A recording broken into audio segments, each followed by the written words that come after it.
Blog Talk Radio. Welcome, world. Welcome once again to Tuesday Talk with Key West Lou. I am your host, Louis Patrone.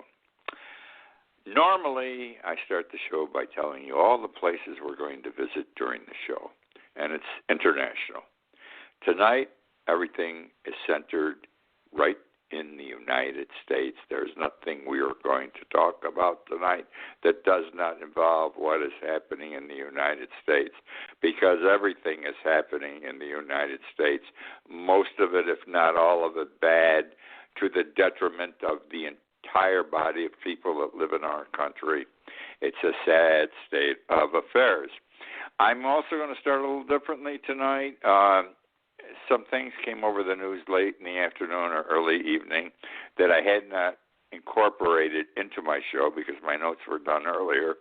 So I'm just going to hit on these items, and they don't fit any place in my show other than there's something I'm going to talk about that I think is important for you and I to consider. Let's start with the executive order that President Trump signed today, okay? I don't know what's in it. I have not read it, but I can tell you right now, without having seen it, it's not going to be worth the paper it's written on. Donald supports law and order. He who has the most corrupt administration of any president ever in this country supports law and order. He who probably is a very corrupt man himself personally. Be that as it may, it's just, there can't be anything of value. He wants the support of the police in the election. He had the police unions and police department supporting him, the PBAs in the last election in 2016. So it has to be a watered-down version of what it should be. Now, the only way we are going to straighten this problem out is we have to sit both sides down, in effect, the police and the blacks, let me put it that way, and work something out, discuss these things, and then come up with legislation that solves whatever problems can be solved. The only way we are going to achieve this in this country is for us to await the election, because if we have a Democratic House of Representatives, which we surely will, and we have a Democratic Senate, which maybe we could have one, I'm beginning to think we might, and we elect Joe Biden president, now we got all three places, all power places, and any legislation, most pieces of legislation, the Democrats in the House and in the Senate will work out. They will go to the president, and he will sign. That's when you're going to get the police bill you need. Then, not before, because the House right now and the Senate are far apart from what we understand, and Trump just made a political move today to say, see, no one could agree, no one could accomplish anything. Right away, I got out an executive order. It's toilet paper. It's not even worth the paper it's printed on. Which now brings me to John Bolton's book. Let me tell you something. John Bolton has worked for many presidents. He's one tough guy. You don't want to screw around with John Bolton. He's a man of principle. I have infrequently agreed with John Bolton, but he's a man of principle. He whatever he believed in 20, 30 years ago, he believes in today, and everything he's open about it. He says, this is what should be, and this is what I'm arguing for. This is what I'm fighting for. There's no make-believe with this guy. What you see is what you get. Now, he wrote this book, last year? If he finished it, he has a publisher, and he wasn't going to bring it out until around June. This is June. And now he's having trouble. Trump does not want the book published. I assume he's claiming that there are secrets in there that cannot be revealed or divulged, et cetera, because he did work in the White House. Listen to me. The publishers, I'm sure, did not waste any money in paying Bolton already. He's already received several millions of dollars for writing the book, okay? He's going to get more on the book sales. But up front, he's got a few $1 million. They would not have paid him that money if they didn't think that book was going ton of money by being sold. The other thing is publishers have big-time power lawyers too. And I'm sure they looked at this thing upside down, inside out, and told the publishers and Bolton, don't worry, we'll be able to handle it. Now, Trump today sued to stop the publication of the book. He wrote a lawsuit to stop the publication of the book. It may or may not happen. I don't see it, though, and I'll tell you one reason why. Could be. I don't know. Everything that's happening could be in this country today. Everything's so confusing. Nothing is black and white. It's all gray. Now, here's what's happening. The media, the news people that you and I see on television every day, NBC, MSNBC, Fox News, CBS, CNN, they all got copies of the book months ago. And they were given permission to read the book. However, they had to sign a non-disclosure agreement that they would not any contents of the book, okay, until it was published. Now, Trump had to agree to that. I'm sure he set the whole thing up. Now he's saying, in spite of that, he doesn't want to disclose it even then. What's going to happen? Can anyone keep a secret in this country? With all those reporters having already read the book, with everybody having hotshot lawyers, this book's going to break. It's going to be out. We're all going to see what's in it. We may only be able to see excerpts because they'll come over TV to us. The book may not be able to be sold, but we'll get the contents of it, I am sure, along the way. And they should be very interesting. Why would Donald Trump want to prevent John Bolton's book from going public? For obvious reasons. It cannot be good for Donald Trump. Which now brings me to Seattle. I got so much on Seattle tonight, but this is an item at the beginning that came late today. It isn't part of my show, but I feel it's worthy of discussion. And in a few minutes, I'll be back into Seattle again. Now, it's a screwy situation. That's all I can say in Seattle.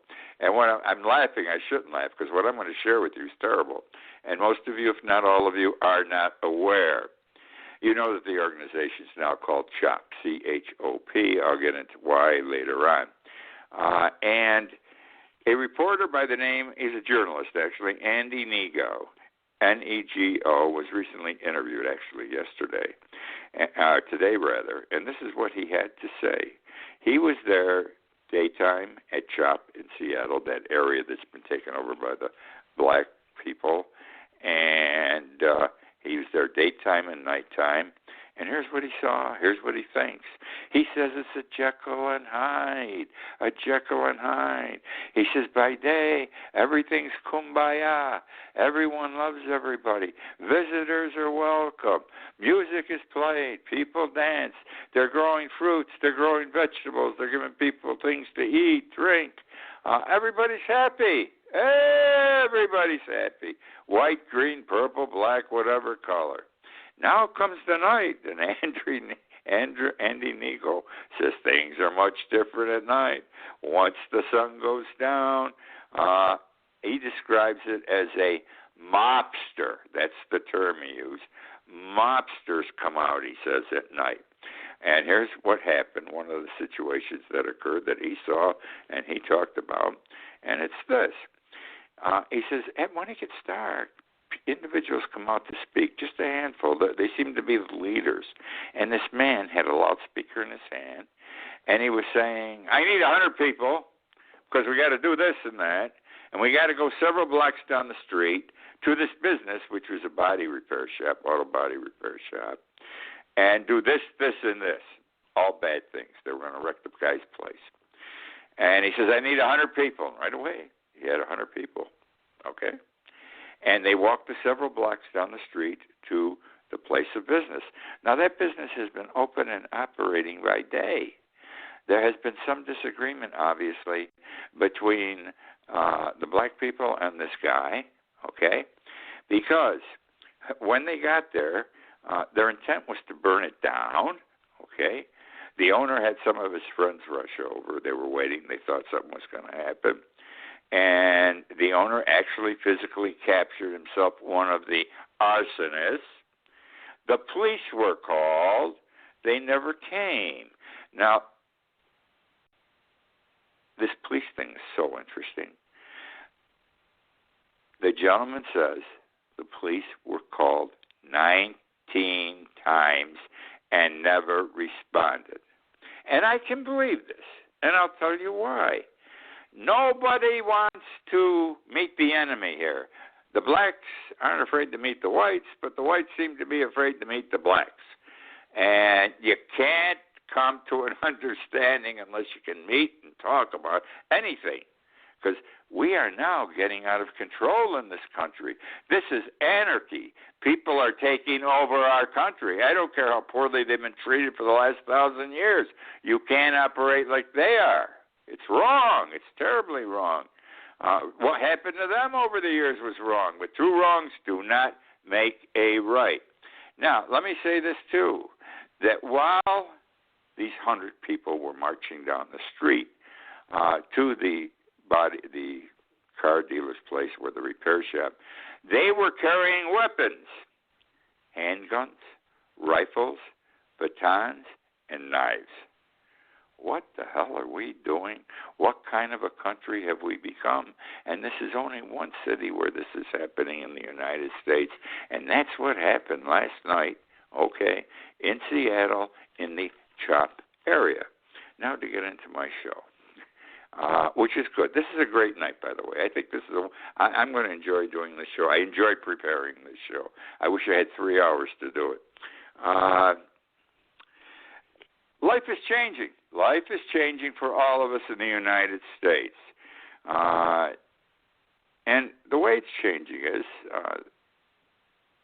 the black and the coloreds are going to take over the running of the country.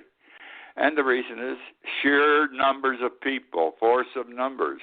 If I'm correct, they've already passed they're more than half the people in this country are people of color. Can you imagine 40 or 50 years? There's going to be such a large percentage of black and coloreds.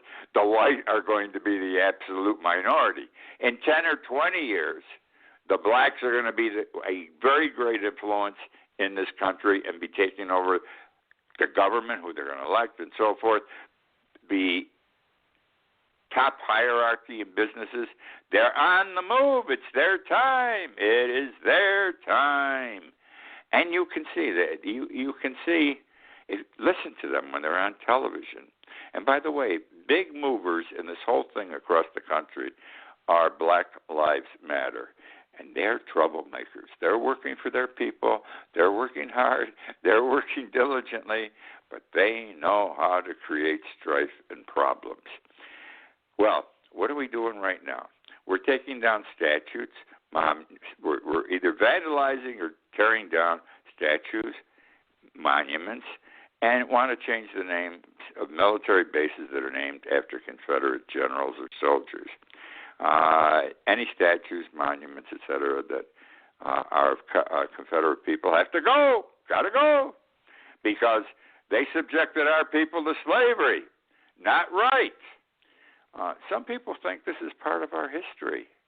The fact that we had two different sets of thinking and had to have a major war where, 500,000 people were killed in the war, and we still haven't resolved our problems, but that's the nature of the beast, the nature of this country, and therefore it is part of our history, but there are those that want the whites to be punished who did the wrong. Okay.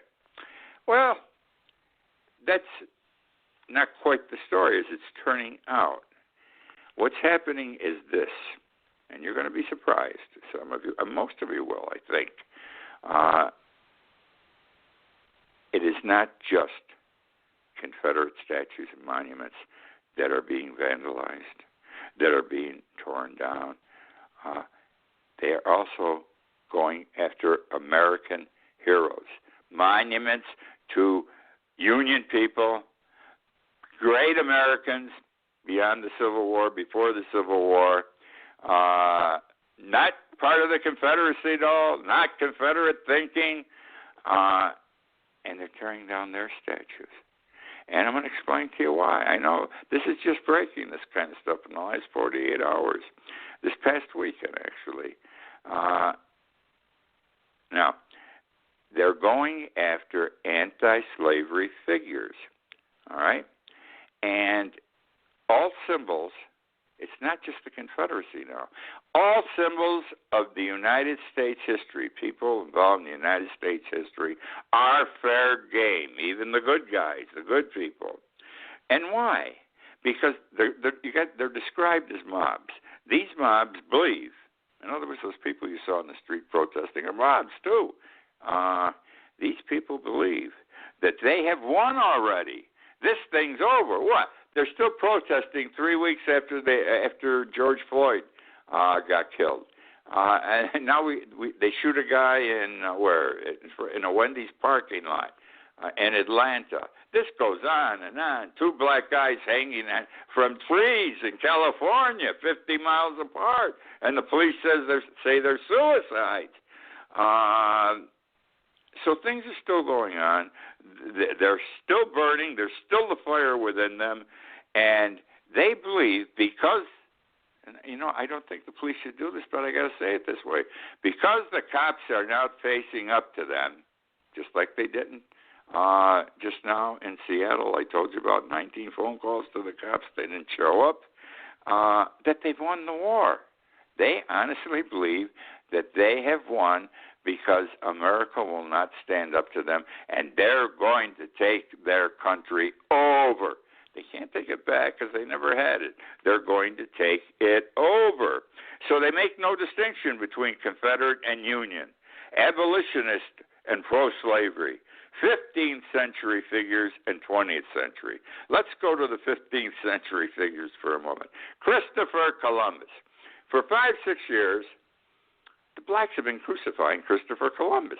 In 1492, he discovered America. Well, he did this for England. They financed this trip, the King and Queen of Spain, rather. And he went to the new country, the new world, America, because there was supposed to be gold here. And he was going to discover the gold and bring it back to the King and Queen so they would enhance their pocketbooks, okay? Enhance Spain's pocketbooks. Spain could cause more wars with France and England. But they were going to bring back gold, more money. There was no gold. So what did Columbus do? He brought back slaves.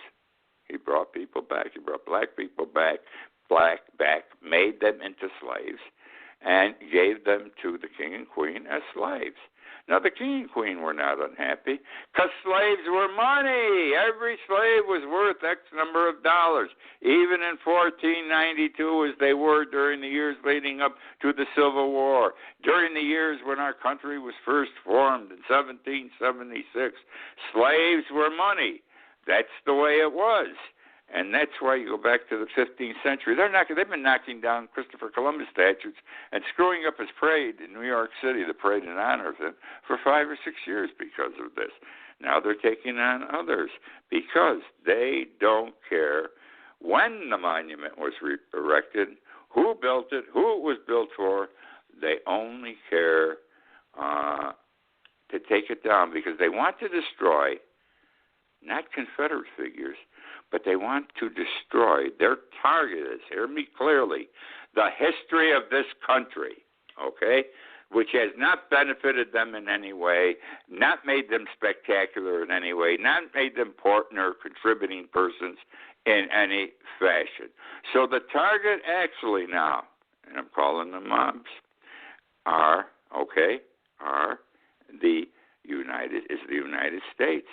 They believe, these people protesting, most of them, the leaders especially, that all of American history is racial and genocidal. Well, I can see we had a lot of racial history. I don't know about genocidal, but that's what they believe. Ergo, since they believe all of American history is racial and genocidal, that all symbols of American history must come down. All symbols of American history, Union, Confederate, 1700, 1400, now, then, anything, because that would mean that they are a white society. No, they're not. They're going to turn this country into a black society by sheer power of numbers, and they're going to take over, and they believe that this is the time. The war has finally come to a time when they can stand up to the white people. Look, George Floyd, all over the world, they're still protesting because of his death. So they've got something going. You can't argue the point. They have something going. Their responsibility now, it's an evil. Our history, American history, is an evil, irredeemably racist, okay?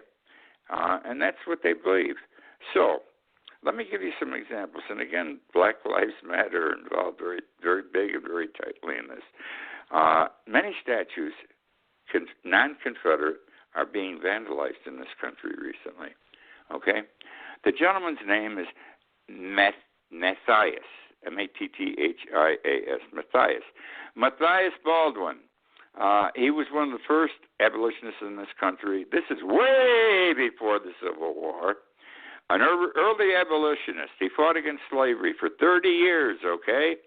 30 years before the Emancipation Proclamation, he was standing up and saying, we should not have slaves. Free the black people. Then there are statues. His statue, by the way, these statues of these people in the last 48, 72 hours have been torn down or vandalized. Then there's heroes of the Civil War, Union heroes, Admiral David Farragut, General George Thomas, the same thing. Their statues either vandalized or taken down. In Philadelphia is the tomb of the unknown soldier in the American Revolution. Did you hear me? The tomb of the unknown soldier in the American Revolution. They've written on it's a big statue, that they committed, okay? These soldiers, these unknown soldiers of the American Revolution, heroes, our heroes, committed genocide.